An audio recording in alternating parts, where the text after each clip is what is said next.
Sisimulan na ng Land Transportation Franchising and Regulatory Board LTFRB ang pagtanggap ng aplikasyon para sa mga special permit ng public utility vehicles na babiyahe ngayong Kapaskuhan. Si JM Pineda ng IBC 13 sa Balitang Pambansa. JM.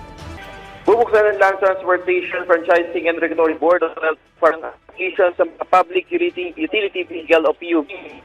Gaya ng provincial ba kung kumuha special permit upang kayahin sa pang mga ruta.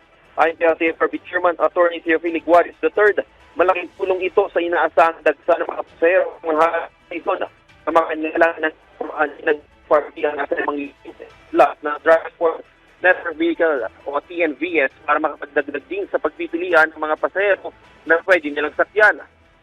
Ang hakbangin din naman na ito ay pagtitiyak na maging mabilis, ligtas ang biyahe ng mga pasahero sa gitna ng holiday season lalo pa at talamak ang mga kolorum na manluloko ngayon.